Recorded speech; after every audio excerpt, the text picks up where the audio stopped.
قال الله تبارك وتعالى في كلامه المجيد: أعوذ بالله من الشيطان الرجيم بسم الله الرحمن الرحيم فلاقتحم العقبة وما أدراك ما العقبة فك رقبة أو إطعام في يوم ذي مسغبة يتيما ذا مقربة أو مسكينا ذا متربة ثم كان من الذين آمنوا وتواصوا بالصبر وتواصوا بالمرحمة أولئك أصحاب الميمنة والذين كفروا بآياتنا هم أصحاب المشأمة عليهم نار مؤصدة. قال المؤلف والمفسر رحمه الله تعالى: أدام النفع بعلومه وعلومكم في الدارين آمين. إلى أن قال: طريق أخرى. قال أحمد: حدثنا الحكم بن نافع قال حدثنا جرير عن سليم بن عامر أن شرحبيل بن الصمت قال لعمر بن عبسة: حدثنا حديثا ليس فيه تزيد ولا نسيان. قال عمرو: سمعت رسول الله صلى الله عليه وسلم يقول: من اعتق رقبة مسلمة كانت فكاكه من النار عزوا بعزو ومن شاب شيبة في سبيل الله كانت له نورا يوم القيامة ومن رمى بسهم فبلغ فأصاب أو أخطأ كان كمعتق رقبة من بني إسماعيل. وروى أبو داود والنسائی بعضه. اب مفسر رحمۃ اللہ علیہ سورۃ البلد کی ان آیات مبارکہ میں کو رقبہ، عتق رقبہ یعنی غلام کے آزاد کرنے کے فضائل میں احادیث مبارکہ جو ہیں وہ ذکر فرما رہے ہیں. مفسر رحمۃ اللہ علیہ فرماتے ہیں کہ شرحبیل ابن سمت نے عمر ابن عبسہ سے کہا: حدثنا حدیثاً، ہمیں تم کوئی ایسی حدیث مبارک سناؤ جس میں تمہاری طرف سے کوئی لفظ زیادہ بھی نہ ہو اور اس میں کوئی بھول چوک بھی نہ ہو. یعنی کبھی آدمی کوئی لفظ زیادہ کہہ بیٹھا یا کبھی انسان ہے بھول گیا تو کوئی ٹکڑا حدیث مبارک کا رہ گیا. یعنی ہمیں ایسی حدیث سناؤ جو تمہیں بالکل صحیح معنوں میں ضبط ہو.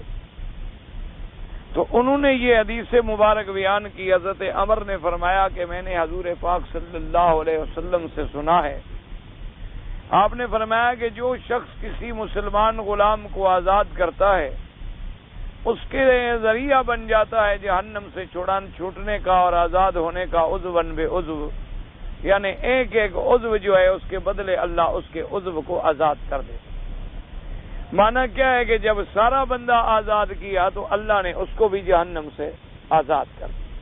اگر آدھا بندے آزاد کیا تو گویا آدھا حصہ اس کا آزاد ہو.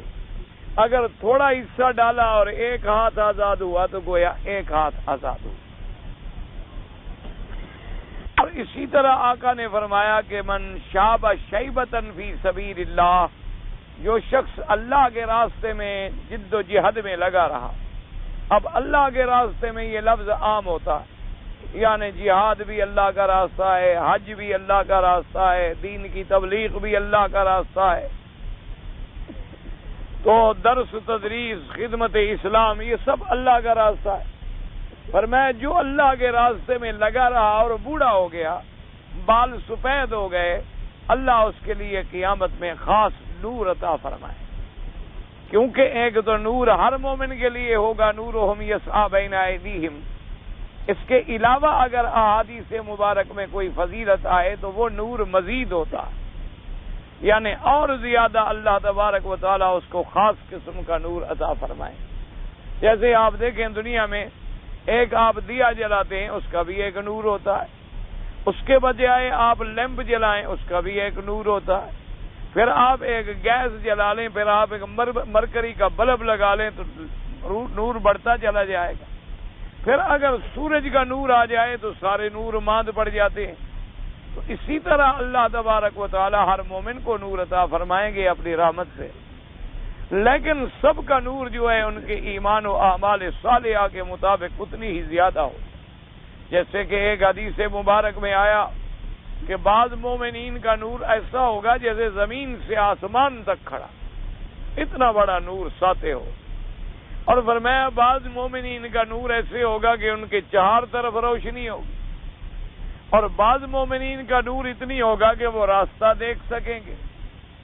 اور حضور پاک نے فرمایا کہ ادنا ایمان والا جو ہے اس کا نور ایسے ہوگا جیسے کوئی انگوٹھے میں چھوٹی سی روشنی ہو رہی ہے، اور اسی میں وہ آہستہ آہستہ بہرحال وہ بھی گزر جائے۔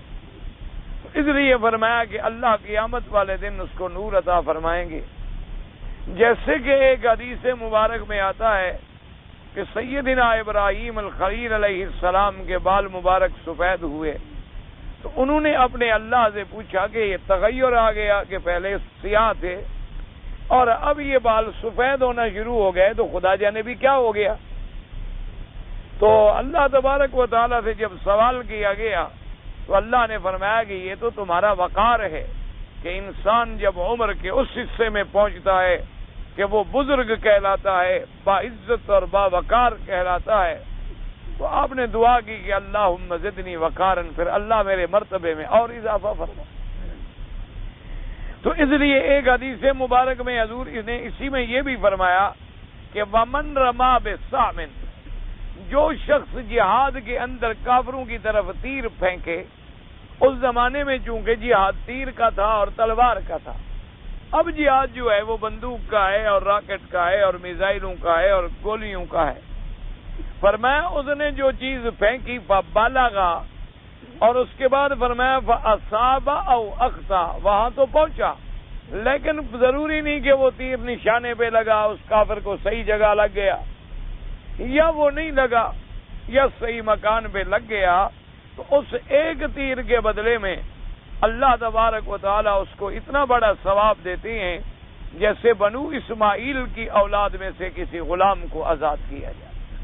یعنی اندازہ کریں کہ غلام کی آزادی پہ ملتی ہے جنت اور جہنم سے آزادی مل رہی ہے، اور ایک تیر چلانے کا جو ہے جہاد میں اس کے لیے ایک تیر کے بدلے میں غلام کا ثواب مل رہا۔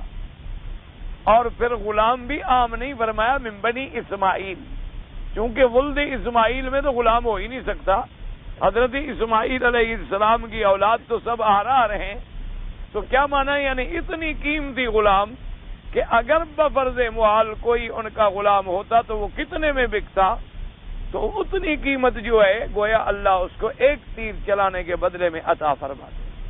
تو اس لیے مجاہدین جو ہیں جو اللہ کے لیے جہاد کر رہے ہیں، جیسے کشمیر کا جہاد ہے، جہاد افغانستان ہے، جہاد فلسطین ہے، اس میں کوئی شبہ نہیں ہے کہ یہ خالص اللہ کے دین کے لیے جہاد ہے۔ ورنہ آپ اندازہ فرمائیں کہ جو مجاہدین مثلا افغانستان میں جہاد کر رہے ہیں، اللہ ان کو کامیاب فرما دے، اللہ تبارک و تعالیٰ ان کو نصرت عطا فرما دیں اور افغانستان انہیں مل بھی جائے تو کیا مل جائے گا؟ ایک چھوٹا سا تو ملک ہے۔ دشمن کا مقصد کوئی وہ تو نہیں تھا، وہ تو ایک اسلام کو مٹانا اور راستہ لینا تھا۔ ان بیچاروں کو کیا ملے گا آخر جو 30 لاکھ انسانوں کی قربانی دے چکے ہیں؟ تو صاف ظاہر ہے کہ ان کے سامنے صرف یہ تھا کہ ہم کفر کی قوت کو روکیں اور بتلا دیں کہ اسلام میں قوت ہے، اسلام کفر کو روکنا جانتا ہے، اور مسلمان کے اندر جب جذبہ جہاد بیدار ہو جاتا ہے تو اس کے جہاد کا پھر مقابلہ دنیا کی کوئی سپر پاور بھی نہیں کر سکتی۔ کہ آپ دیکھ لیں کہ چند نہتے مسلمانوں نے اتنے بڑے سرخ ریچھ کو ٹکڑے ٹکڑے کر ڈالا ہے کہ اب وہ ایک ایک جگہ بھیک مانگ رہا ہے۔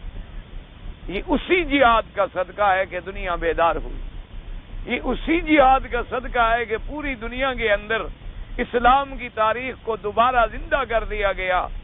کہ پہلے زمانے میں جو ہم پڑھا کرتے تھے صحابہ رضوان اللہ علیہم اجمعین کے واقعات، تو حیرت ہوتی تھی کہ بھئی کیسے صحابہ نے ایسا کیا ہوگا کہ سمندروں کو خط لکھ دیے اور دریاؤں کو خط لکھ دیے اور دریاؤں کے اوپر گھوڑے ڈال دیے اور جناب پار نکل گئے۔ اور بغیر کسی انتظام کے بڑے سے بڑے مشکلات میں سے کیسے کیسے گزر گئے. تو ان لوگوں نے اپنی قربانیوں سے اسلام کے ان واقعات کو 1400 سال کے بعد سچا کر کے دکھا دیا کہ اگر ایمان ہو، اگر اسلام ہو، اگر اللہ کے دین کی سربلندی مقصود ہو تو دنیا کا کوئی ہتھیار اس کا مقابلہ نہیں کر سکتا. اسی طریقے سے اب آپ کشمیر کا بھی دیکھ لیں، ہزاروں مسلمان شہید ہو گئے، ہزاروں عورتوں کی عصمتیں لٹ گئیں، ہزاروں بچے شہید کر دیے گئے، پورے کے پورے گاؤں مسلمانوں کو آگ لگا کے جلا دیا گیا. لیکن پھر وہ اتنی بڑی طاقت کے سامنے نہتے کھڑے ہیں اور مقابلے پہ اڑے ہوئے ہیں. فلسطین کو دیکھ لیں، پتھر اٹھا کر بھی کوئی لڑتا ہے کہ پتھر اٹھا کے بچوں کے پاس کچھ نہیں ہوتا، لیکن جب وہ کسی یہودی گاڑی کو گزرتے ہوئے دیکھتے ہیں تو اپنے مکانوں سے چپ کے پتھر مار کے شیشہ ہی توڑ دیتے ہیں. چلو اور کچھ نہیں کر سکتے ہم، ایک شیشہ ہی دشمن کا ٹوٹ گیا. اچھا، اس کو کوئی شیشہ ٹوٹنے سے فرق نہیں پڑتا، لیکن اصل فرق یہ پڑتا ہے وہ سمجھتا ہے کہ ایک 7 سال کے بچے کے اندر وہ کون سا جذبہ ہے جو میرے ساتھ لڑا رہا ہے. اسی جذبے سے کفر جو ہے وہ آج تک پریشان ہے. اسی جذبے سے کفر کو جو ہے لرزا اور ترسا ہے کہ ساری دنیا جو مرضی آئے کر لے، لیکن اگر مسلمان کوئی اچھی چھری بھی بنا لے تو کانپنے لگ جاتے ہیں. وجہ کیا ہے؟ ان کو پتا ہے کہ ان کے اندر جو جذبہ ہے، ان کے اندر جو جہاد ہے، اگر ان کو طاقت مل گئی ہے تو پوری دنیا پہ چھا جائے. اس لیے فرمایا کہ مجاہد فی سبیل اللہ کا اتنا بڑا ثواب ہے، لیکن شرط یہ ہے کہ وہ جہاد ہو، وہ فساد نہ ہو کہ مسلمانوں سے لڑ پڑے، ایک دوسرے کو فتح کرنا شروع کر دیں، آپس میں ملک کے ملک لڑ پڑے یا آپس میں صوبے لڑ پڑے. فرمایا نا، جہاد فی سبیل اللہ جو ہے اس کا بڑا مرتبہ. ہاں، اسی طرح اسلام نے یہ حکم دیا ہے کہ اگر ایک مسلمان بلا وجہ دوسرے مسلمان پہ ظلم کرے، اگر ایک مسلمان زیادتی کر کے گھسائے تو اس کو بھی روکنا اور اس کے ظلم کو پکڑنا جو ہے وہ بھی مسلمان پہ فرض ہے. اس لیے کہ میرے آقا نے فرمایا انصر اخاک ظالما او مظلوما. حضور نے فرمایا کہ میری امت تمہارا فرض ہے کہ تم مسلمان بھائی کی مدد کرو، وہ ظالم بھی ہو مظلوم بھی ہو. صحابہ نے پوچھا حضور مظلوم کی مدد تو سمجھ آتی ہے کہ جو مظلوم ہے ہم اس کی امداد کریں، لیکن ظالم کی امداد ہم کیسے کریں؟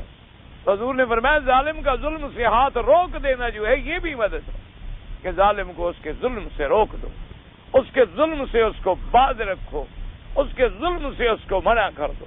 اب دیکھیں کہ اللہ نے مسجد الحرام کی کتنی بڑی عظمت بخشی ہے، لیکن یہاں بھی قرآن نے بات بتلا دی کہ وَلَا تُقَاتِلُوهُمْ عِنْدَ الْمَسْجِدِ الْحَرَامِ حَتَّى يُقَاتِلُوكُمْ فِيهِ فَإِنْ قَاتَلُوكُمْ فَاقْتُلُوهُمْ. فرمایا کہ اگر اللہ کے گھر میں کوئی تم سے لڑائی نہ لڑے تو بالکل قتال نہ کرو، لیکن اگر کوئی اور دشمن آگے لڑائی لڑے تو پھر جہاد کرو، پھر اس کے ساتھ اس کو دفاع کرو، پھر مسلمان کا فرض ہو جاتا. اسی طریقے سے قرآن مقدس میں آتا ہے کہ وَإِن طَائِفَتَانِ مِنَ الْمُؤْمِنِينَ اقْتَتَلَا فَأَصْلِحُوا بَيْنَهُمَا فَإِن بَغَتْ إِحْدَاهُمَا عَلَى الْأُخْرَى فَقَاتِلُوا الَّتِي تَبْغِي حَتَّى تَفِيءَ إِلَىٰ أَمْرِ اللَّهِ. فرمایا کہ اگر دو مسلمان آپس میں ٹکرا جائیں تو ان کی صلح کراؤ، اور اگر صلح میں بھی وہ نہ مانے تو جو ظلم کر رہا ہے پھر اس کے خلاف لڑائی کرو، پھر اس کے خلاف تم اپنی قوتوں کو جمع کر دو. تو اگر جہاد فی سبیل اللہ ہو، لِإِعْلَاءِ کلمۃ اللہ ہو، تو اس کے لیے اتنا بڑا ثواب ہے. یعنی آپ حیران ہوں گے یہ مقام صحابہ کو ملا ہے اور مجاہدین کو ملا ہے کہ ساری دنیا اپنے ماں باپ جو ہیں وہ حضور پہ صدقہ کرتی ہے، وعدے کرتی ہے کہ اللہ ہمارے ماں باپ حضور کے نام پہ قربان ہو جائے. حتیٰ کہ یعنی یہ تو عرب کے اندر محاورہ ہے نا کہ جب بھی صحابہ بات کرتے تو کہتے فدا کا ابی و امی یا رسول اللہ صلی اللہ علیہ وسلم، حضور میرا اماں ابا آپ کا قربان ہو جائیں، آپ کے فدا بن جائیں.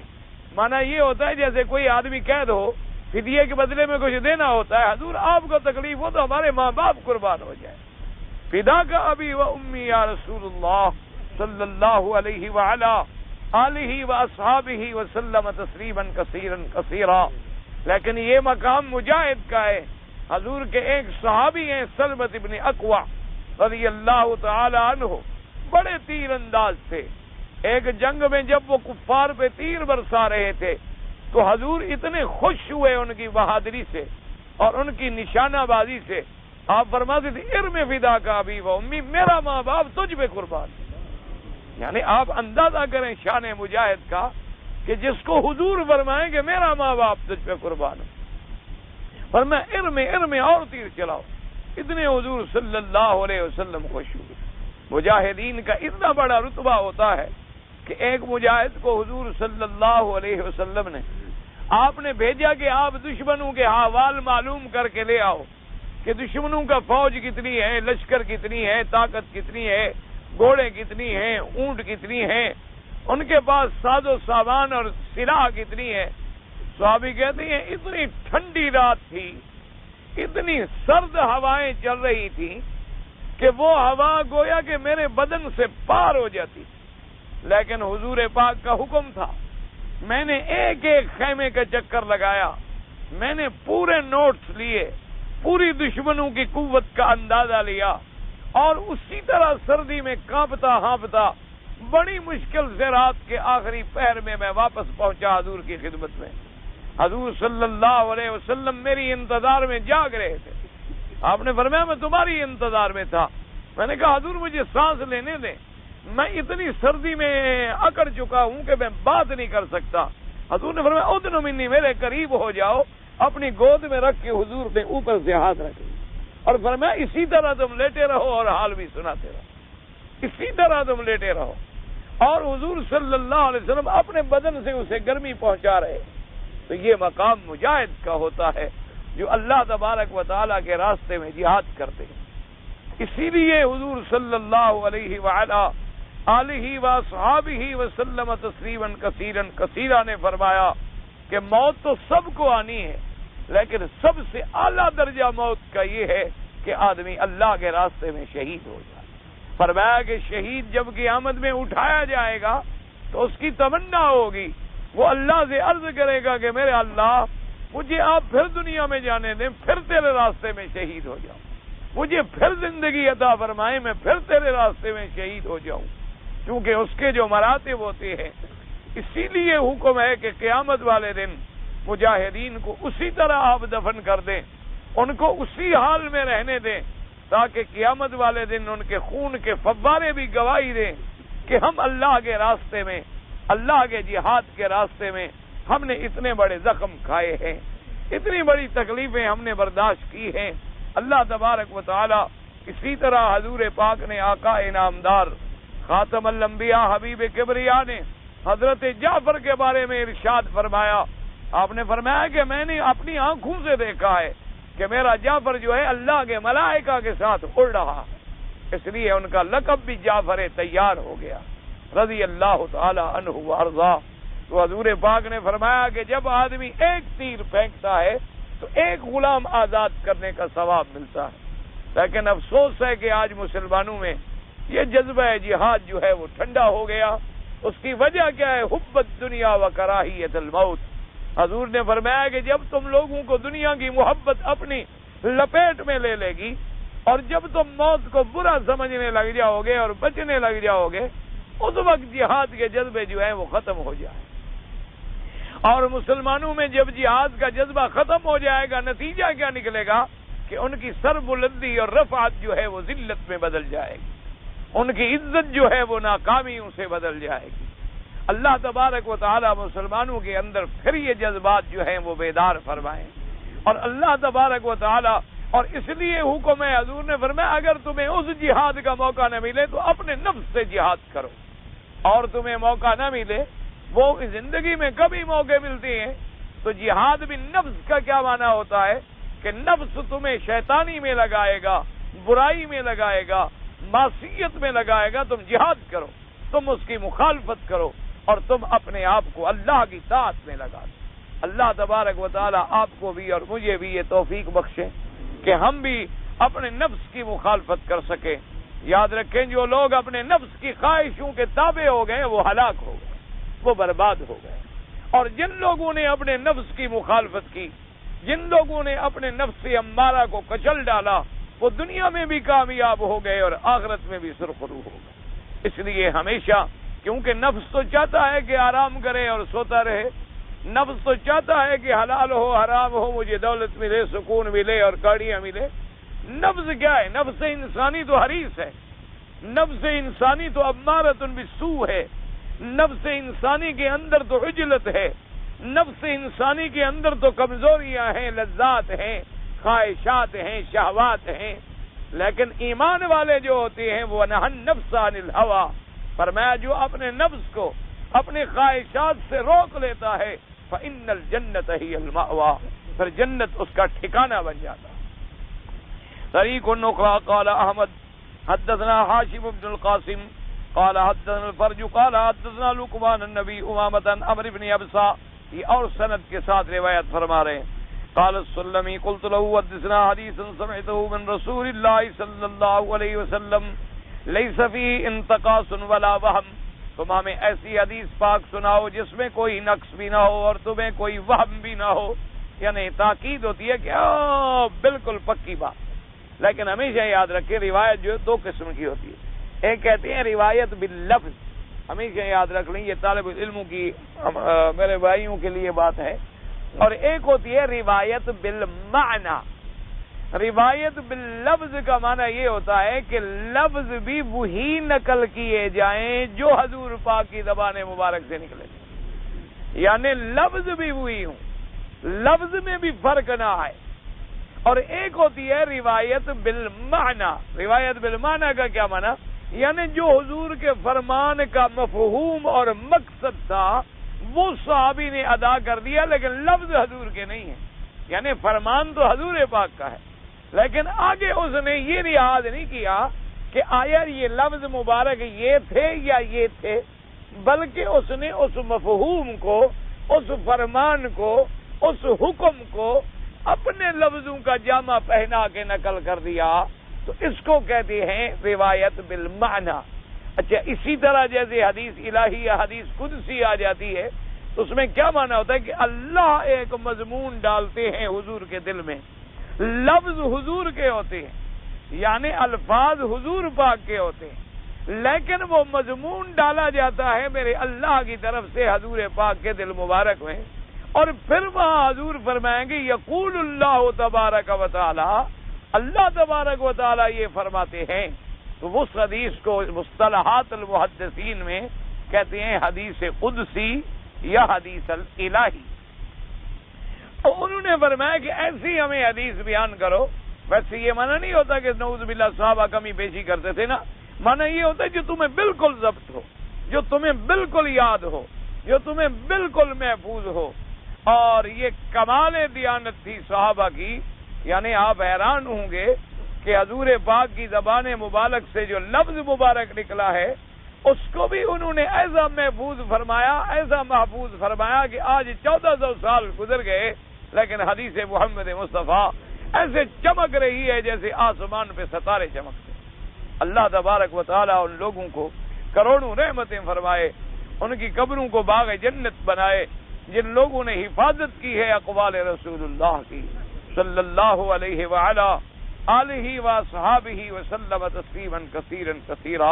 اصل میں ہم لوگ تو اس راستے سے ہٹ گئے نا جی، ہم لوگ تو دنیا میں الجھ گئے، دنیاوی معاملات اور دنیاوی لذات، دنیاوی خواہشات، ورنہ پہلے زمانے میں آپ حیران ہوں گے کہ ایک ایک محدث ایسے گزرے ہیں جن کو لاکھوں حدیثیں یاد ہیں، ایک ایک محدث ایسے گزرے ہیں جنہوں نے 6 لاکھ حدیث کے مطالعہ کرنے کے بعد پھر کتابیں لکھی ہیں۔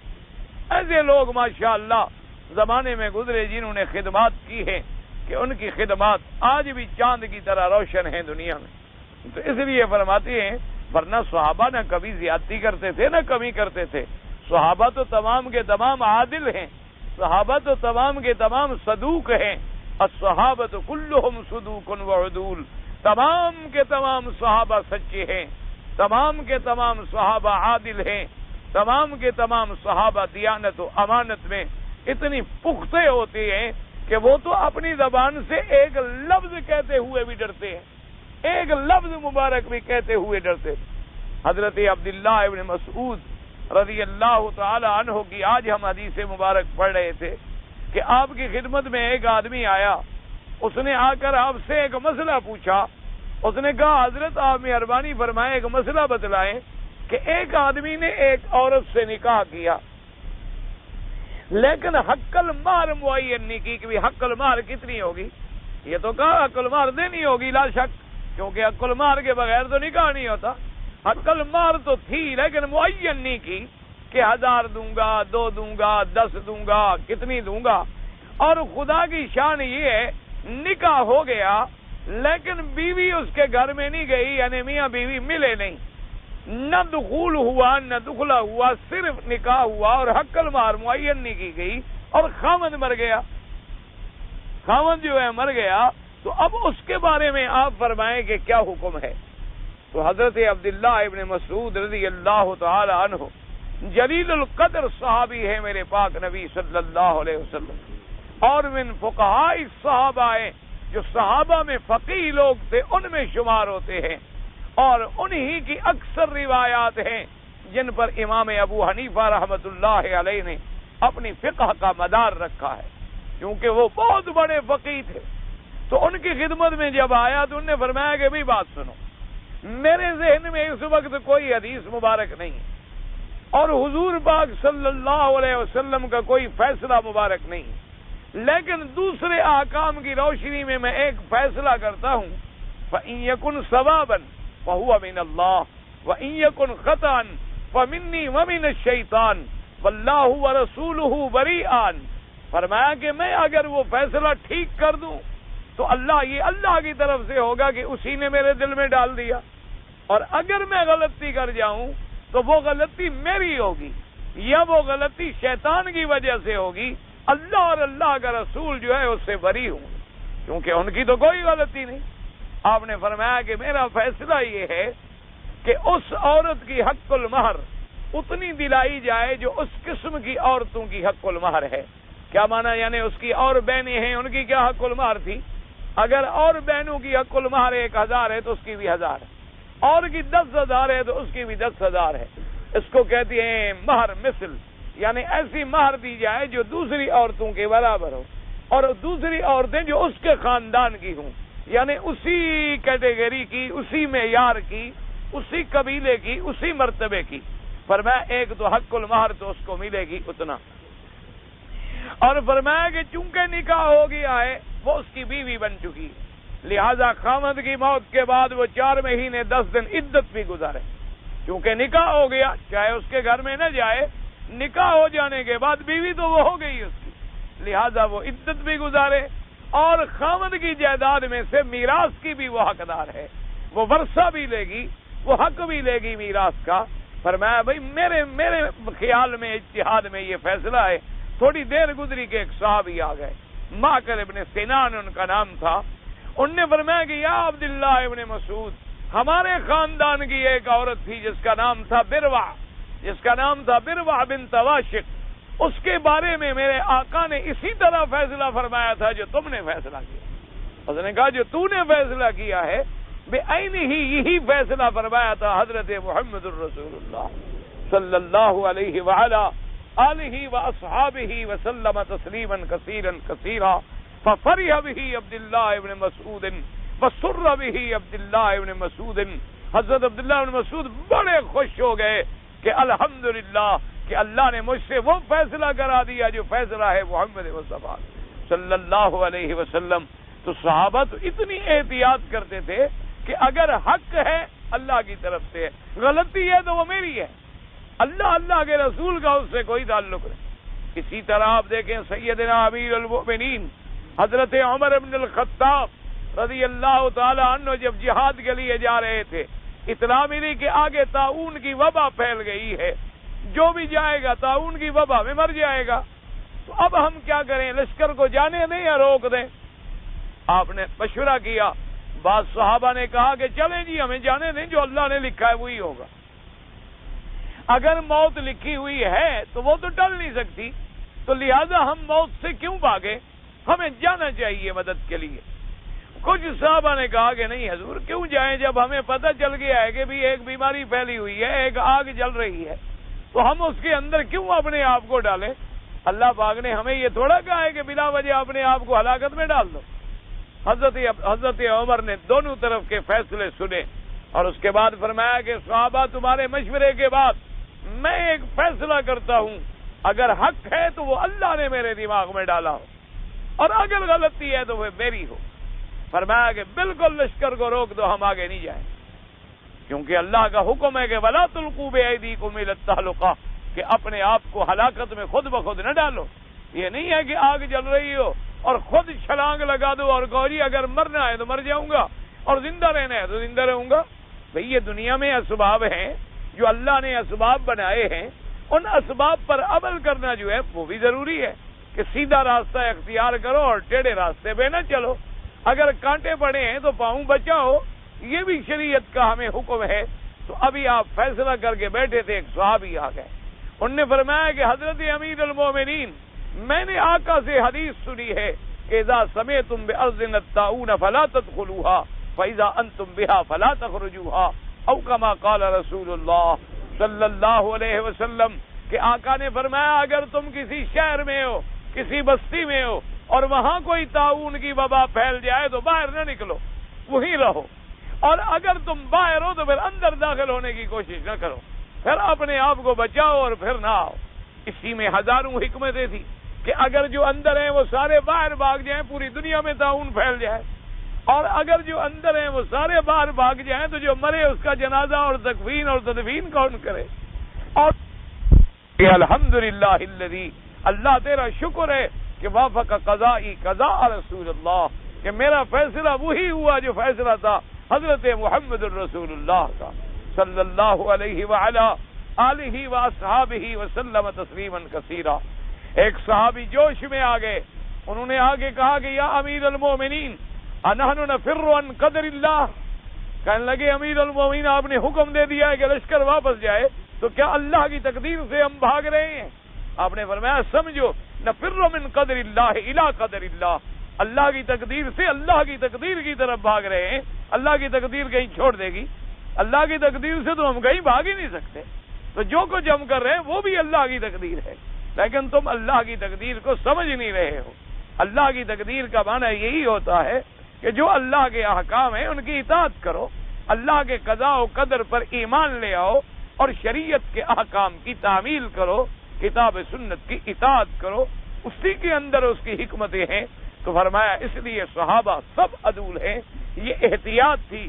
کہنے لگے حدثنا حدیثاً، ہمیں ایسی حدیث سناؤ لا انتقاص فیہ ولا وہم، جس میں وہم بھی نہ ہو اور جس میں کوئی لفظ چھوٹے بھی نہ۔ تو انہوں نے کہا اچھا میں آپ کو حدیث سناتا ہوں جو میں نے سنی ہے حضور پاک صلی اللہ علیہ وعلا آلہ واصحابہ وسلم تسلیما کثیرا۔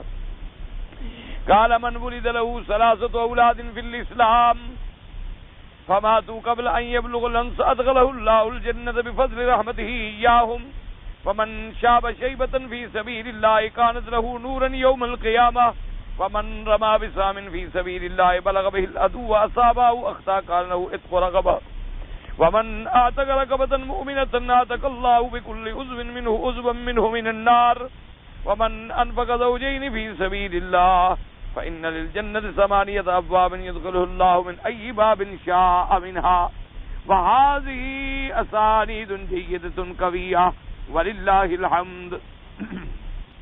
اب مفسر رحمت اللہ علیہ فرماتی ہیں کہ انہوں نے جو حدیث بیان فرمائی اس حدیث پاک میں آتا ہے کہ حضور نے فرمایا کہ جس شخص کی 3 اولاد، یعنی کسی آدمی کے اسلام میں مسلمان ہے، اس کے 3 بچے جو ہیں بالغ ہونے سے پہلے فوت ہو گئے، یعنی پیدا ہوئے اور چھوٹے تھے یا بڑے تھے لیکن ابھی بالغ نہیں ہوئے، لم یبلغ الانس یعنی بلوغ کو نہیں پہنچے تھے، وہ فوت ہو گئے اور اس نے صبر کیا، کیونکہ دوسری حدیثوں میں صبر کا حکم موجود ہے، اور اس نے کہا بھی اللہ کی مرضی ہے، اللہ نے جو لکھا تھا، کیوں موت کا کیا پتا ہو۔ آج بھی ماشاءاللہ ہمارے بڑے مہربان تھے ایک شیخ سویجی رحمت اللہ، وہ بھی ماشاءاللہ کل عشاء کی نماز پڑھ کے گئے، بالکل ٹھیک ہے، ابھی میں باہر گیا ہوا تھا، واپس آیا پتہ لگا وفات ہو گئی۔ دعا کریں اللہ ان کی قبر پہ کروڑوں رحمتیں فرمائے، اللہ ان کے درجات بلند فرمائے، اللہ انہیں جنت الفردوس نصیب فرمائے، اور اللہ ان کے پسماندگان کو صبر جمیل عطا فرمائے۔ بہت بڑے عالم تھے اور بہت بڑے ماشاءاللہ سخی اور فیاض، اور اتنے خیر کے کام کیے ہیں میرے خیال میں ماشاءاللہ کہ کوئی آدمی گن بھی نہیں سکتا۔ کہیں رباطیں بنا رہے ہیں اور کہیں مسجدیں بنا رہے ہیں اور کہیں جناب طلباء کی خدمت ہے اور کہیں علماء کی خدمت ہے، اور ہر وقت یعنی میں نے یہ دیکھا ہے اس شخص کو، شیخ توحیدی رحمت اللہ علیہ کو، کہ وہ حرم سے جا رہا ہے، گاڑی سے اتر رہا ہے، ایک فکر لگی ہوئی ہے کہ غریب کی مدد کس طرح ہو، ایک دھن لگی ہوئی ہے کہ کوئی طالب العلم ہے، کوئی مسکین ہے، کوئی غریب ہے، کہیں رباط بن رہی ہے، کہیں مسجد بن رہی ہے، کہیں بڑے بڑے کبھی کھجوریں چل رہی ہیں، کبھی علماء کے گھروں میں چاول بھیج رہے ہیں، کیا ایک بس ہر وقت ایک فکر، ایک دھن لگی ہوئی تھی کہ میرا کوئی لمحہ جو ہے وہ اللہ کے دین کی خدمت کے بغیر نہ جائے۔ میرے اپنے دوست آئے تعلیم القرآن ٹرسٹ کے، جنہوں نے ماشاءاللہ تعلیم القرآن کے مدارس کھولے ہیں اور پوری دنیا میں ماشاءاللہ اللہ کی رحمت سے وہ کام کر رہے ہیں، تو میں نے ملایا، میں نے کہا جی یہ ہمارے دوست ہیں، یہ وہاں بہت بڑے ماشاءاللہ دین کا کام کرے۔ ان لوگوں نے اتنی محنت کی ہے آپ کے ملک میں کہ جیلوں کے اندر 19,000 قیدی کو قرآن کا حافظ بنا دیا۔ لوگ تو مجرم بناتے ہیں نا، وہ مجرموں کو قرآن کا حافظ بناتے، قیدیوں کو قرآن کا حافظ بناتے۔ تو کہنے لگے کہ بس یہ ہے کہ بس لازم، بس ان کو کل ظہر کے بعد لازم لے کر آئے کھانا میرے پاس کھانا۔ میں نے کہا حضرت کیوں تکلیف کرتے ہیں؟ کہنے لگے نہیں یہ تو ہو نہیں سکتا، اتنے لوگ جو قرآن کی خدمت کر رہے ہیں تو ہم ان کی اتنی تکریم بھی نہ کریں۔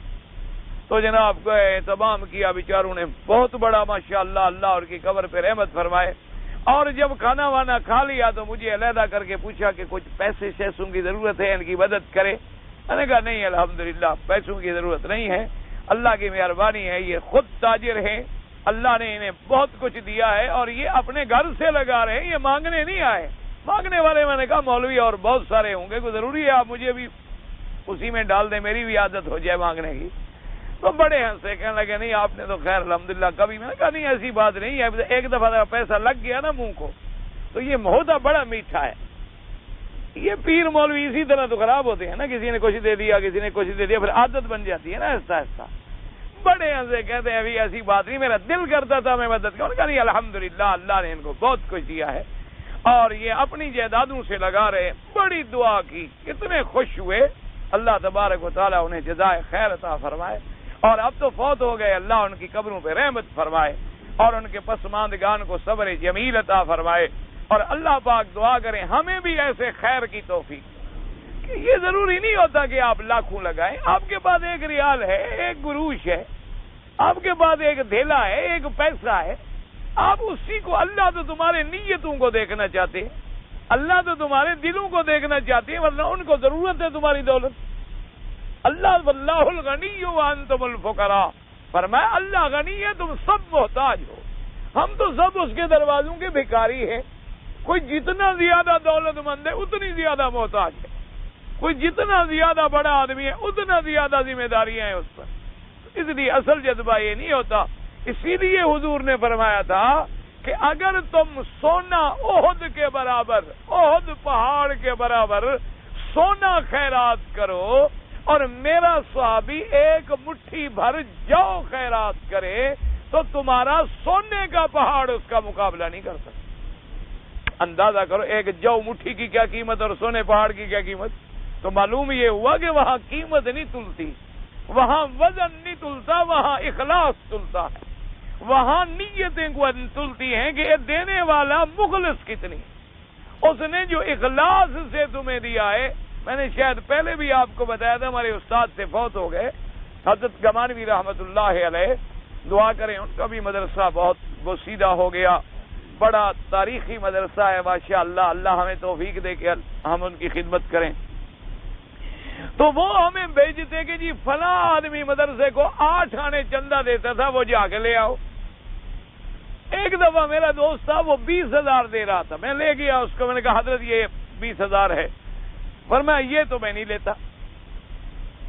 اب جی ہم منتیں کر رہے ہیں، وہ بھی بلوچ آدمی تھے، آپ جانتے ہیں نا بلوچ دماغ تو خراب ہوتا ہے نا، کبھی کبھی لوگ ناراض ہو جاتے ہیں، مکی صاحب سے مسئلہ پوچھا ناراض ہو گیا، بھائی مکی صاحب لاکھ ملا بن جائے، مولوی بن جائے، بلوچ تو ہے۔ کبھی نہ کبھی تو وہ مرض رگ پھڑک جاتی ہے نا اندر سے، اس لیے میں کتنا ہی نرم ہو جاؤں، ٹھیک ہو جاؤں، لیکن وہ بلا خناس جو ہے شیطان، وہ تو اندر کھڑا ہے نا، وہ بلوچی والا، تو اس لیے معاف کر دیا کریں، کبھی کبھی انسان ہے نا۔ اور کچھ مسئلے پوچھنے والے بھی اس وقت پوچھتے ہیں کہ 1.5 گھنٹہ آدمی درس دے کے تھک کے اٹھا، اب مسئلہ پوچھو بھائی، آرام سے فارغ وقت میں آپ پوچھیں۔ ہم کوشش کر رہے ہوتے ہیں کہ طواف کر لیں، اب عورتیں نہیں ہوں گی، یہ 2 منٹ ہمیں مل جائیں گے، وہ اسی وقت پوچھیں گے۔ ابھی باقی سارا دن نہیں پوچھتے شریف آدمی، کیوں؟ وہ چاہتے ہمارا وقت بچ جائے، مولوی مرتے تو مر جائے، ہمارا ٹائم جو ہے وہ بچ جائے، تو کبھی کبھی اس لیے آدمی سے سختی۔ اب وہ جناب ضد میں آ گئے، فرمایا میں نہیں لیتا۔ میں نے کہا تو مہربانی کرو، اب میرا دوست ہے اور آپ کا بڑا متقد ہے، ہم نے جتنی منتیں کر سکتے تھے کی، انہوں نے فرمایا نہیں، انہوں نے فرمایا بالکل قبول نہیں۔ ٹھیک ہے جی، واپس آ گئے۔ اس کو تو میں نے جا کے کھڑا کیا سڑک پر، اس کی گاڑی کھڑی تھی، اس نے مجھے پھر گھر میں پہنچانا تھا۔ میں نے کہا تم یہاں ٹھہرو، میں استادوں سے بات۔ میں نے کہا حضرت 8 آنے کے لیے آپ ہمیں بھیجتے ہیں کہ فلاں آدمی کے پاس جا کر 8 آنے لے آؤ، ہم سائیکل چلا چلا کے ہماری ٹانگیں ٹوٹ جاتی ہیں۔ اس زمانے میں سائیکل ہوتے تھے، کہاں سے گاڑیاں لے آتے تھے، کاریں تھی، سائیکل تھے اور گھوڑیاں، ٹانگیں۔ اور اگر 20,000 دروازے پہ آیا ہے تو وہ آپ نے ٹھکرا دی، ابھی مجھے چندے کے لیے آپ بھیجیں گے، میں کبھی نہیں جاؤں گا۔ مجھے پکڑ لیا، کہتے ہیں بیٹا وہ 8 آنے حلال کے ہوتے ہیں، اس 8 آنے میں اس غریب کا اخلاص ہوتا ہے، اس کی برکت سے تو میں تمہیں حدیث پڑھا رہا ہوں۔ اور یہ 20,000 مشکوک ہے، ملازم آدمی ہے، رشوت کے پیسہ، اس لیے حرام لے کر میں جب تم لوگوں کے پیٹ میں حرام ڈالوں گا، تم حدیث کیا پڑھاؤ گے؟ میں تو تمہاری وجہ سے نہیں لے رہا، ورنہ 20,000 تو مجھے بھی اچھا لگتا ہے۔ اب جا کر جناب ہمیں سمجھ آئی کہ ان لوگوں کا فکر کیا تھا اور ہم لوگوں کی نظر کیا تھی۔ ہمیں 20,000 بڑے نظر آ رہے تھے، ان لوگوں کو حلال بڑا نظر آ رہا، کہ بھی حلال ہو اور تھوڑا ہو، اس میں جو برکت ہوتی ہے وہ حرام میں کبھی نہیں ہو سکتی۔ تو اس لیے ہمیشہ فرمایا حضور صلی اللہ علیہ وسلم نے، اگر 3 بچے فوت ہو جائیں وہ صبر کرے تو قیامت میں اللہ اس کو جہنم سے آزاد کرے، وہی بچے اس کی شفاعت کا ذریعہ بن جائے۔ اچھا، ایک حدیث میں آتا ہے، ایک صحابی نے کہا حضور اگر کسی کے 2 مر گئے ہوں، اس بیچارے کے 2 مرے ہوں گے نا، تو حضور نے فرمایا اچھا اگر 2 مریں گے تو وہ بھی چھڑائے۔ ایک صحابی نے کہا حضور اگر 1 بچہ مر جائے، فرمایا 1 ہوگا وہ بھی چھڑائے، تو بچے جو ہیں وہ بھی قیامت میں اس کی شفاعت کا ذریعہ بن جائے۔ اسی لیے آپ نے دیکھا ہے نا، جنازے کی دعا میں بھی وہی الفاظ مبارک ہے کہ یا اللہ اس بچے کو والدین کے لیے قیامت میں شفاعت کرنے والا بنانا، والدین کے لیے ذخیرہ آخرت بنانا، والدین کے لیے نفع پہنچانے والا بنانا۔ اسی لیے حضور نے فرمایا، ایک تو حدیث میں یہ فرمایا، اور دوسرا آپ نے یہ فرمایا کہ ومن شاب شیبۃ فی سبیل اللہ، جو شخص اللہ کے راستے میں بوڑھا ہو گیا، اللہ قیامت میں اس کو نور عطا فرمائیں گے۔ فرمایا ومن رما بسہم فی سبیل اللہ، اگر کسی نے اللہ کے راستے میں جہاد میں تیر پھینکا، وہ دشمن تک تو پہنچا، نشانے پہ لگا یا نہ لگا، اس کو ایک غلام کی آزادی کا ثواب ملے گا۔ تو یہاں لفظ آ گیا عتق رقبہ، پہلی حدیث میں لفظ تھے عتق رقبۃ من بنی اسماعیل کا۔ تو اچھا، اس کے بعد فرماتی ہے من اعتق رقبۃ مؤمنۃ، اور جس نے کسی غلام ایمان والے کو خرید کر کے آزاد کیا، اللہ تبارک و تعالیٰ اس کو جہنم سے آزاد کریں گے۔ اور فرمایا جو شخص اللہ کے راستے میں کسی چیز کا جوڑا جوڑا خرچ کرتا ہے، فرمایا قیامت والے دن اللہ تبارک و تعالیٰ جنت کے دروازے 8 کے 8 کھول دیں گے اور حکم دیں گے کہ جس دروازے سے چاہے وہ جنت میں داخل ہو جائے۔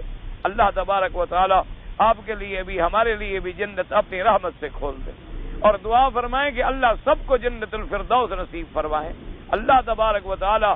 اور خدا کی قدرت ہے کہ دیکھو جنت کے اللہ نے 8 دروازے رکھے، اور اسی طرح جب یعنی جیسی حدیث میں آتا ہے نا، روزے دار جو روزے میں زیادہ ہے، یعنی نفلی روزے زیادہ رکھتا ہے، روزے رمضان کے تو فرض ہے، رمضان کا روزہ تو فرض ہے، وہ تو اللہ معاف کرے نہ رکھے تو فرض کا منکر ہے۔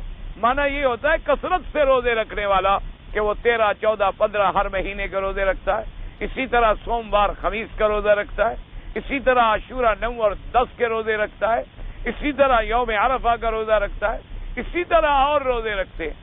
لیکن ایک بات یاد رکھیں، بہت سارے لوگوں نے جو حدیثیں نقل کی ہیں رجب کے روزوں کے بارے میں، بعض لوگوں نے حدیثیں نقل کی ہیں نا، جو 1 روزہ رکھے گا یہ ثواب ہے، اور 2 رکھے یہ ہے، اور 3 رکھے یہ ہے، اور 4 رکھے یہ ہے. یہ ساری مکاشفۃ القلوب کی روایات ہیں جن کا حدیث کے اعتبار سے کوئی اعتبار نہیں. یعنی کسی صحیح حدیث مبارک میں رجب کے روزوں کی کوئی فضیلت نہیں ملی ہے. یاد رکھے ہمیشہ.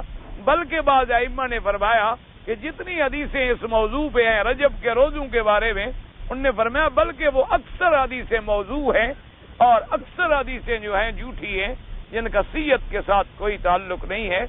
اگر یہ حدیثیں مبارک صحیح ہوتی تو جہاں محرم کی حدیث کو صحابہ نے محفوظ رکھا ہے تو وہاں رجب کی حدیثیں چھپانے کی کوئی ضرورت تھی؟ رجب کا مہینہ ویسے بھی اشہر حرم میں سے ہے. رجب اور اس کے بعد 3 مہینے جو ہیں وہ 4 مہینے کل ہو گئے اربعۃ حرم. تو لیکن رجب میں روزے رکھنا، یا جیسے علماء نے بعض کتابوں میں اور اخباروں میں لکھ دیتے ہیں 27 کی رات کا روزہ رکھے گا یا 27 کی رات میں یہ ہوگا، یہ ساری روایات جو ہیں کسی صحیح حدیث میں ثابت نہیں. پہلے تو 27 کی رات کا معراج کے لیے ہونا بھی صحیح حدیث مبارک سے، یعنی اختلاف ہے روایات میں. معراج برحق ہے، معراج پر تو ہر مسلمان کا ایمان ہے، لیکن وہ حقیقتاً رات کون سی تھی اس کے اندر کافی اختلافات ہیں علماء کے نزدیک. بہرحال لیکن نفلی روزے کثرت سے رکھے گا تو فرمایا قیامت میں اللہ جنت کا وہ دروازہ کھولیں گے جو روزے داروں کے لیے ہوگا، اور وہاں سے آواز آئے گی مجھ سے داخل ہو. نماز والے سے آئے گی مجھ سے داخل ہو، خیرات والے سے آئے گی مجھ سے داخل ہو. اور بعض خوش نصیب ایسے ہوں گے جن کو 8 دروازوں سے آواز آئے گی کہ جدھر سے آؤ آؤ، سب دروازے تیرے لیے جو ہے وہ کھلے ہوئے. اس لیے اس حدیث مبارک میں یہ فضیلت، اور فرماتے ہیں کہ اسناد اس کا جو ہے اچھا ہے.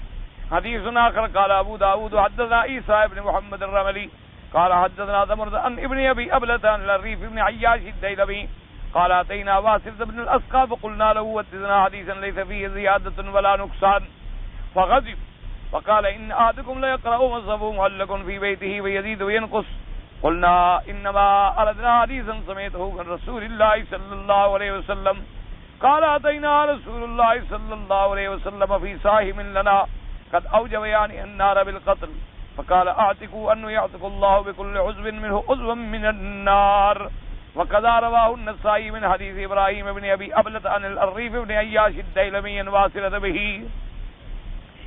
فرماتے ہیں واصلۃ بن الاسقى کی خدمت میں ہم آئے اور ہم نے ان سے کہا کہ بھی ہمیں کوئی ایسی حدیث بیان کرو جس میں تم کوئی کمی بھی نہ کرو اور زیادتی بھی نہ کرو.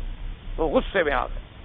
غضب، انہوں نے کہا عجیب بات ہے، ایک آدمی کا قرآن بھی اوپر لٹکا ہوا ہوتا ہے اور قرآن پڑھ رہا ہے بھول جاتا ہے، تو اللہ کے قرآن میں تم نہیں بھول جاتے ہو؟ کبھی کوئی آیت تم سے چھوٹ جاتی ہے تو انسان جو ہے، انسان سے تو غلطی ہوگی، انسان کوئی غلطی سے مبرہ تو نہیں ہوتا کہ پابندی جو لگا رہے ہیں مجھ پر. انہوں نے کہا اللہ کے بندے ناراض نہ ہو، ہمارا مقصد یہ ہے کہ کوئی ایسی بات سناؤ جو حضور سے سنی ہو، کیونکہ لفظ حدیث تو عام تھا نا کہ کوئی بات سناؤ. تو انہوں نے کہا بھی کوئی بات سناؤں تو لازمی بات ہے کوئی بھول چوک تو ہو سکتی ہے. انہوں نے کہا ہمارا یہ مقصد نہیں ہے، ہمارا مقصد یہ ہے کہ سمعتہ من رسول اللہ، جو تم نے حضور سے سنا ہوگا، اور جب حضور سے سنا ہوگا تو لازم احتیاط کرو گے. اسی لیے اب دیکھیں نا کہ سیدنا ابی بکر صدیق رضی اللہ تعالی عنہ شان میں سب سے بڑے ہیں، لیکن حضور سے حدیثیں روایت کرنے میں سب سے چھوٹے. سب سے کم حدیثیں روایت کی ہیں سیدنا ابی بکر. اس کی وجہ کیا تھی؟ ڈر کہ کہیں ایسا نہ ہو جائے کہ کوئی لفظ زیادہ ہو جائے، کہیں ایسا نہ ہو جائے کوئی لفظ کم ہو جائے، کیونکہ پھر آپ پر ذمہ داریاں تھی حضور کی خدمت کی، آپ پر ذمہ داریاں تھی حضور کے بعد خلافت کی. اور حضرت سیدنا ابی ہریرہ جو تھے وہ فارغ تھے علم حدیث کے لیے، ان کو بڑا موقع ملا، اور پھر ان کے لیے حضور نے دعا بھی فرما دی تھی، اس لیے ان کو پھر کبھی حدیث بھولی ہی نہیں. حضور صلی اللہ علیہ وسلم کی دعا ہو گئی سیدنا ابی ہریرہ رضی اللہ تعالی عنہ کو، اس لیے وہ مکثرین الروایہ، سب سے زیادہ حدیثیں نقل کرنے والے. تو ان نے فرمایا کہ میں نے حضور صلی اللہ علیہ وآلہ وصحبہ کی خدمت میں ہم آئے، ہمارا ایک ساتھی تھا، اس پر جہنم واجب ہو گیا. کیا معنی؟ یعنی اس سے قتل ہو گیا. تو جب قتل ہو جائے تو قاتل کی سزا تو جہنم ہے، جیسے اللہ کا قرآن فرماتا ہے وَجَزَاؤُهُ جہنم. تو ہم نے عرض کیا کہ حضور اس بیچارے کے بچنے کی بھی کوئی شکل ہو سکتی ہے کہ وہ جہنم کی آگ سے بچ جائے؟ آپ نے فرمایا کہ تم غلام لے کر آزاد کرو، غلام لے کر آزاد کرو، تو جب غلام کو آزاد کرو گے تو اللہ اس کے بدلے میں اس کو جہنم سے آزاد کر دے۔ لیکن مسئلہ سمجھ لو، ایک آدمی اگر کسی کو قتل کرے گا، اسلام کہتا ہے کہ وہ قتل کے بدلے میں قتل کیا جائے۔ اگر قتل عامد ہے تو قتل کے بدلے میں قتل کیا جائے گا، یہ نہیں کہ کسی کو قتل کر دے اور ایک غلام خرید کر کے چھوڑ دے۔ مسئلہ حدیث کا سمجھیں، اگر وہ قاتل ہے اور قاتل عامد ہے، قاتل خطا نا، ایک آدمی ہے گاڑی کے نیچے اس سے آدمی آ گیا، وہ کوئی قاتل تو نہیں ہے، نہ وہ مارنا چاہتا تھا، وہ تو حادثہ ہے، ایسے آدمی پر تو دیت واجب ہے۔ 100 اونٹ کی قیمت ہوگی، جتنی قیمت 100 اونٹ کی بنے گی وہ دیت ادا کرے گا۔ اگر اس نے قتل عامد کیا ہے تو اب اس کی جزا کیا ہے؟ النفس بالنفس، انسان کے بدلے میں انسان اس قاتل کو قتل کیا جائے۔ ہاں، اب انسان اس کے ورثاء کو یہ حق دیتا ہے کہ اس مقتول کے تمام ورثاء اگر متفق ہو جائیں اور اس کو قتل معاف کر دیں اور اس سے دیت لینے پہ راضی ہو جائیں کہ بھئی تم ہمیں دیت دے تو ہم قتل معاف کر دیں، جسے آپ اردو میں خون بہا کہتے ہیں، لیکن وہ خون بہا شریعت کے مطابق ہونا چاہیے۔ ایک ہوتا ہے ہم بلوچوں اور خانوں کے جرگے ہوتے ہیں کہ قتل ہو گیا، اچھا جی تم 20 لاکھ ادا کرو، یہ جرمانہ ہے، سزا ہے، وہ شریعت والی دیت نہیں ہے۔ شریعت کی دیت وہی ہوگی جو 100 اونٹ کی قیمت ہو۔ اگر وہ راضی ہو جائیں تو دیت لے لی جائے گی اور اس کو قتل نہیں کیا جائے گا۔ اچھا، اگر وہ رضا کہیں کہ ہم دیت بھی نہیں لیتے، ہم نے معاف کیا، تو پھر بھی وہ رضا کو اسلام نے معاف کرنے کا حق دیا ہے۔ یہ واقعہ ایسا بن جاتا ہے کہ ایک آدمی سے قتل ہو گیا، لیکن جن کا قتل ہو گیا وہ بھی میں موجود نہیں ہے، تو کن کو دیت ادا کرے اور کیا کرے؟ اب اس کا بچنے سے راستہ کوئی نہیں اور وہ بیچارہ توبہ بھی کر رہا ہے۔ حضور نے فرمایا اس کا حل یہ ہے کہ تم غلام آزاد کرو تاکہ اللہ تبارک و تعالیٰ تمہیں جہنم سے آزادی بخشے، ورنہ اگر اس کے ورثاء موجود ہوں ان کو دیت پہنچائی جائے گی۔ غلام آزاد، جیسے کہ مثلا آپ نے ایک آدمی سے قرض لیا ہے، اب وہ جس سے آپ نے قرض لیا وہ مر گیا، تو اب کیا کریں گے؟ آپ اس کے ورثاء کو قرض پہنچائیں گے۔ اگر اس کا کوئی دنیا میں وارث بھی نہیں ہے اور تم قرض دینا چاہتے ہو، پھر اسلام یہ کہتا ہے تم خیرات کر دو کہ یا اللہ میں نے اتنی اس کا قرض دینا تھا اور یہ اب اس کا پیسہ ہے، میں خیرات کر رہا ہوں تاکہ اس کا بدلہ اور ثواب اسی کو ملے۔ اللہ تبارک و تعالیٰ اس کو بھی ثواب دیں گے اور تمہیں بھی ثواب دیں گے اور قیامت میں آزادی کا ذریعہ بنا دیں۔ اللہ پاک آپ کو بھی اور مجھے بھی اور ہر کلمے پڑھنے والے کو جہنم کی آگ سے آزاد فرمائے۔ کہتے ہیں جی ہم عمرہ کرنے کے لیے آئے ہیں، عمرہ صغیر اور کبیر، چھوٹا اور بڑا، کوئی عمرہ چھوٹا بڑا نہیں ہوتا، اصل میں چونکہ تنعیم قریب ہے اس کو چھوٹا عمرہ لوگ کہہ دیتے ہیں، اور جیرانہ چونکہ بعید ہے اس کو بڑا کہہ دیتے ہیں، ورنہ عمرہ چھوٹا بڑا کوئی نہیں۔ اصل عمرہ وہ ہے جو تم اپنے ملک سے آتے ہوئے اپنے میقات سے کرتے ہو یا مدینہ منورہ سے آتے ہوئے ذی الحلیفہ سے کرتے ہو، اور اللہ کے یہاں عمرہ بڑا وہی ہے جو منظور ہو جائے، جو مقبول ہو جائے، وہ عمرہ جو ہے یہ تو قریب اور دور ہونے کی وجہ سے اس کو کہہ دیا چھوٹا عمرہ، اس کو کہہ دیا بڑا عمرہ۔ بعض لوگوں نے کہا کہ یہاں سے بی بی عائشہ نے عمرہ فرمایا تھا اور وہاں سے حضور پاک نے فرمایا تھا، لیکن بی بی عائشہ نے بھی تو حکم حضور پہ فرمایا تھا، اس لیے بہرحال یہ کوئی ایسی اصطلاح نہیں ہے۔ کہتے ہیں جی رکن یمانی کو چومنا جو ہے وہ حدیث میں ثابت نہیں ہے، دایاں ہاتھ لگایا جائے، جب ہاتھ لگائیں بسم اللہ اللہ اکبر اور اس کے بعد اللہم انی اسألک العفو والعافیہ، آگے ربنا آتنا فی الدنیا حسنہ، اگر یہ دعا پڑھیں تو اللہ کے فرشتے کہتے ہیں اللہ اس کی دعا منظور فرما۔ اگر ہم نے احرام کا تولیہ استعمال کر لیا تو اب کیا کریں؟ جو مرضی ہے کرو، اپنے کام میں لگاؤ، گھر میں لگاؤ، چادر بناؤ، تولیہ بناؤ، کسی کو دے دو، تمہاری مرضی۔ احرام باندھنے کے بعد کیا خیال ہے آپ کا؟ یعنی وہ ایسا پلید ہو گیا ہے کہ پھینک دیا جائے؟ یہ تو کامن سینس ہے، آپ ذرا عقل استعمال کر لیں۔ آپ نے پھر جن کپڑوں میں نماز پڑھ لی ہے اس کا مطلب ہے باہر نکل کے وہ بھی ہم پھینک دیں؟ اب تو نماز پڑھ لی ہم۔ اللہ کے بندے، عمرہ کر لیا آپ نے، کپڑا ہے آپ کا مل کے جو مرضی ہے کرو۔ مسجد نبوی میں 40 نمازیں پورے کرنے کے بارے میں ایک حدیث مبارک میں فضیلت آئی ہے، زیارت سے اس کا تعلق نہیں ہے۔ زیارت تو یہ ہے مسجد نبوی میں حاضر ہوئے، سلام پڑھا، آ گئے، بس ختم ہو گئی بات۔ لیکن اگر 40 نمازیں مل جائیں تو ایک حدیث میں آتا ہے کہ اللہ اس کو نفاق کی بیماری سے بری فرما دیں گے۔ تو بہرحال اللہ آپ کو 40 لاکھ نمازیں نصیب کرے مدینہ شریف کی، لیکن مسئلہ سمجھیں کہ 40 نمازوں کا زیارت سے تعلق نہیں۔ یعنی ایک آدمی مثلا صبح کی نماز میں گیا اور ظہر سے پہلے مسجد نبوی میں پہنچا، 2 رکعت تحیۃ المسجد پڑھی اور سلام پڑھے، اور ظہر سے پہلے واپس آ گیا، ایک نماز بھی نہیں پڑھی اس نے، تو ہم یہ نہیں کہیں گے کہ زیارت نہیں ہوئی، اس کو زیارت حاصل ہو گئی، لیکن 40 نمازیں پڑھنا جو ہے وہ علیحدہ فضیلت ہے، اس کا تعلق زیارت سے نہیں۔ اس لیے سمجھا کریں، ورنہ دعا کریں اللہ ہر مسلمان کو وہاں قیام دے، وہاں کی موت دے اور وہاں کا دفن دے۔ اب کسی کے لیے عمرہ نہ کریں، اپنے لیے عمرہ کریں اور اس کے لیے دعا کر دیں، اللہ اجر عطا فرما دیں۔ چھوٹے بچے جو نماز پڑھتے ہیں صفوں میں، چاہیے کہ ان کو پچھلی صفوں میں کھڑا کیا جائے۔ حضور نے فرمایا پہلی صفیں جو ہیں مردوں کی ہوتی ہیں اور ان کے بعد بچوں کی، اور آخری صفیں جو ہیں وہ عورتوں کی۔ ایک آدمی کی آنکھیں بھی نہیں ہیں اور کانوں میں بھی آواز نہیں جاتی، وہ نماز کیسے پڑھے؟ کسی کے ساتھ کھڑا ہو، اس کے مطابق حرکت کرتا رہے گا۔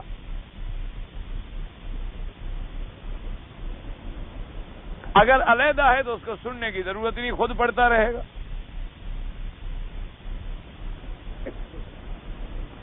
شہید وہ ہوتا ہے جو اللہ کے راستے میں جہاد کرے، جہاد کافروں کے خلاف ہو، اللہ کے دین کی بلندی کے لیے ہو، نہ دولت کے لیے ہو، نہ مال کے لیے ہو، نہ ملک کے لیے ہو، نہ ریا کے لیے ہو، نہ شہرت کے لیے ہو، اور مسلمان بادشاہ کی قیادت میں اعلان ہو اور اللہ کے راستے میں آدمی، وہ جہاد ہوگا۔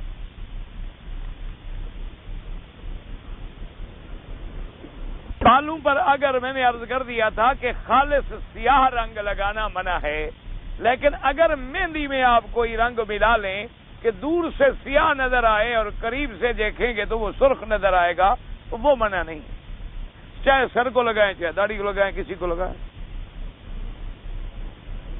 ایک عورت کو شوہر نے طلاق دے دیا ہے، اس کی وفات ہو گئی ہے، تو عورت کس کی نکاح میں قیامت میں ہوگی؟ جس کے ساتھ نکاح کرے گی۔ اگر اس نے نکاح نہیں کیا ہے تو پہلے کو نہیں ملے گی، چونکہ اس نے طلاق خود دے دی ہے، اس نے تو خود آزاد کر دیا ہے۔ اللہ تبارک و تعالی اپنی رحمت کے ساتھ اسے جیسے چاہیں فیصلہ فرمائے۔ طلاق کے بعد اس کی بیوی نہیں رہی، قیامت میں بیوی ملے گی۔ جب طلاق ہوگی، جب بیوی ہی نہیں رہی تو اسے کیوں ملے؟ اب اگر اس نے دوسرا نکاح کر لیا تو جس کے حق میں فوت ہوگی اس کو ملے گی۔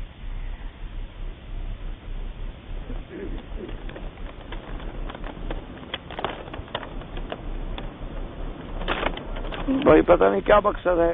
اچھا، مسلمان شہید ہو رہے ہیں برما میں، اللہ پاک ان کی مدد فرمائے۔ ہم تو روز دعا کرتے ہیں، ابھی برما کا مسلمان ہو، بنگلہ کا ہو، ہندوستان کا ہو، پاکستان کا ہو، عرب ہو، عجم ہو، اللہ تمام مسلمانوں کی جان، مال، آبرو، عزت کی حفاظت فرمائے۔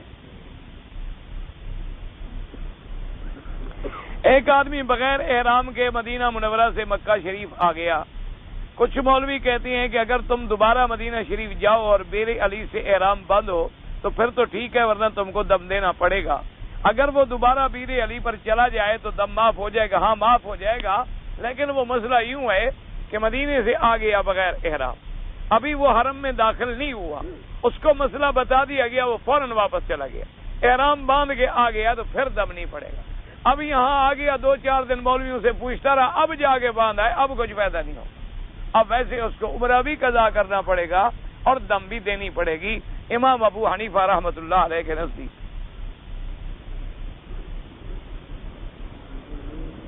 سجدے میں جاتے ہوئے جب ہم جاتے ہیں تو پہلے کیا گھٹنے لگتے ہیں، یا ویسے آپ کے کیا لگتے ہیں پہلے؟ ایک واضح سی بات ہے، سیدھی سی بات ہے، اللہ کے بندے۔ ایک طواف میں نے کیا، ایک چکر ہوا تھا کہ میں نے دل میں خیال آیا کہ نیت ٹھیک نہیں کی، ہاتھ کانوں تک نہیں لے آیا، طواف چھوڑ کر دوبارہ تسلی سے ٹھیک طور پر۔ اور یہ ضروری نہیں کہ نیت کرنے کے وقت ہاتھ ہمارے کانوں پر ہے، اگر ہاتھ ادھر ہو گئے تو ہماری نیت بھی ختم ہو گئی، یہ کوئی مسئلہ نہیں۔ یعنی ہمارے لوگ مسئلہ یاد کریں تو چھوٹا چھوٹا ایسا یاد کرتے ہیں، کانوں کو بھی نہیں چھوڑتے، اور اگر نہ یاد کریں تو بلائیں ہضم ہو جائیں۔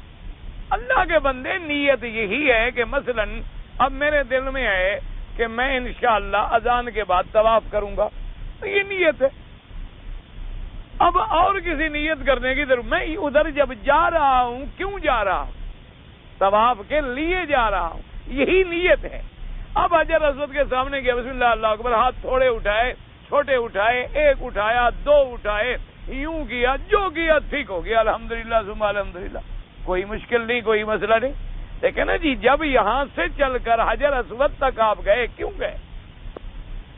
کس لیے؟ آپ ادھر نہیں گئے، اس کونے پہ بھی نہیں گئے، آپ بازار بھی نہیں گئے، باب السلام نہیں گئے، باب العمرہ نہیں گئے، ادھر گئے. کیوں گئے آپ؟ مانا ہے کہ آپ طواف کرنے گئے. جب طواف کرنے گئے یہی نیت ہے. اب آپ کس نماز کے لیے بیٹھے ہیں؟ عشاء کے لیے، یہی نیت ہے. یہ جو نیت ہمارے ملک میں ہے کہ 4 رکعت نماز عشاء بوقت 7:45 بجے بروز اتوار کعبہ شریف کے اندر پیچھے اس امام کے، اس امام کے، اس امام کے، اللہ اکبر، یہ تو بدعت ہے، گناہ ہے. یہ کہاں کی نیت ہے؟ یہ تو گناہ ہوتا ہے. یہ تو کوئی نیت نہیں ہے.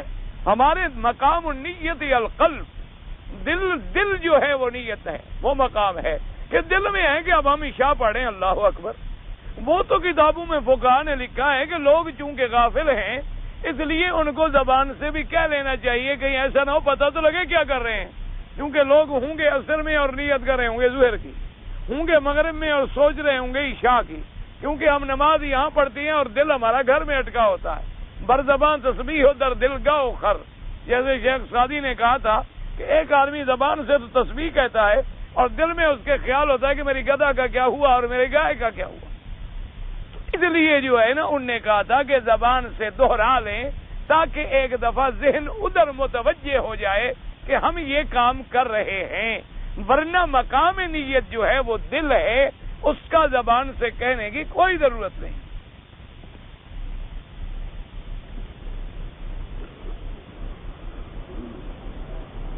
عمرے والے لوگ جو ہیں بعض احرام میں پن لگا دیتے ہیں یا وہ کوئی ٹچ لگا دیتے ہیں، ان پر بھی اسی طرح بکری پڑ جائے گی جیسے سلے ہوئے کپڑے پہ پڑتی ہے، دم پڑ جائے گی.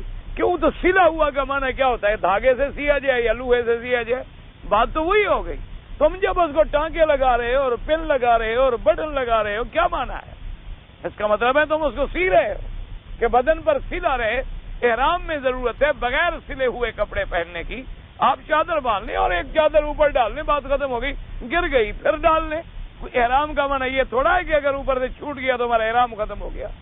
یہ بالکل غلط ہے. نہ سوئے لگایا کریں، نہ پن لگایا کریں. ایک آدمی کے پاس ایک چادر ہے، دوسری چادر ہے ہی نہیں، تب بھی احرام ہو گیا، کوئی ایسی بات نہیں. اگر ایک آدمی کے پاس چادر نہیں تھی، اس نے شلوار کو لے کر چادر کی طرح باندھ دیا، تب بھی